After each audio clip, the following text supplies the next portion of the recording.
Men kelganimda ota-onam yubiley kechki ovqatini allaqachon tugatib bo'lishgandi. Onam jilmayib dedi: "Kech qolding, hisobni yopib berasan, xo'pmi?" Singlim kulib yubordi: "Har doimgidek bexabar ekansan." Men menejerni chaqirdim. Shu zahoti ularning yuzlari oqarib ketdi. Aslida bu kechki ovqatdan 3 hafta oldin hammasini tayyorlab qo'ygandim.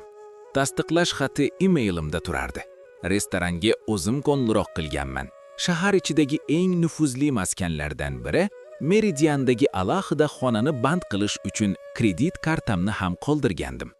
Bu kecha ota-onamning 40 yillik nikohini munosib nishonlash uchun bo'lishini xohlagandim.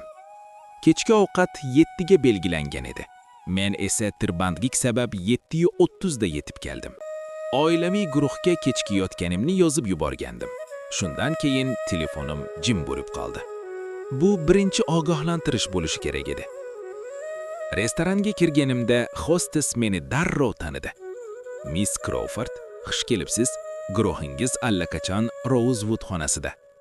Uning ohangi meni bir zum to'xtatib qo'ydi. Lekin rahmat aytib, yo'lak bo'ylab yurdim. Bu xonani band qilishning o'zi $300 turardi. Ovqat va ichimliklarsiz. Chunki bu kecha men uchun muhim edi. Eshik yarim ochiq edi. Ichkaridan kulgilar eshitilardi. Onamning mayin kulgisi, singlim Dayanning istehzoli kulgisi.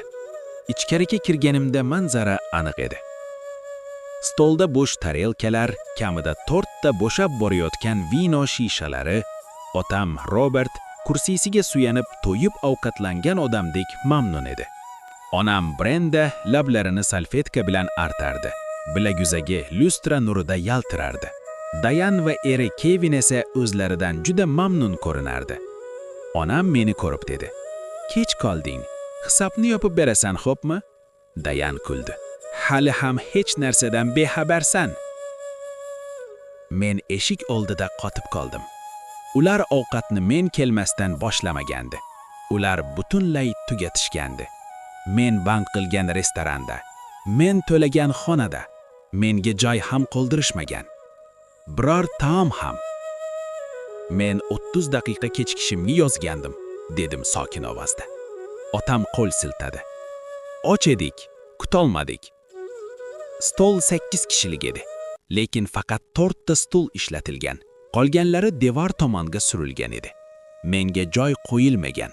Ofitsiantdan hech narsa saqlab turishni so'rashmagan. Ko'ksimga og'irlik tushdi.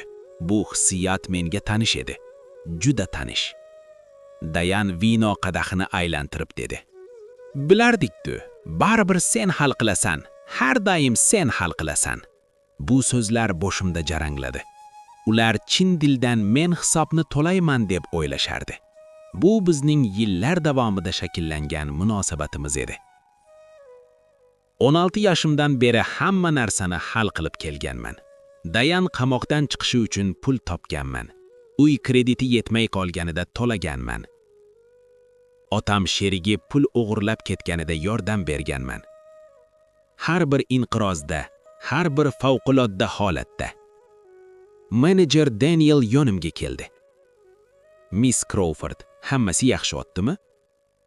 Onam xursand bo'lib: "Juda zo'r, o'rdak a'lo, vinolar mukammal. Hisobni olib kela olasizmi?" dedim sokin ovozda. Planshetdagi summa 4270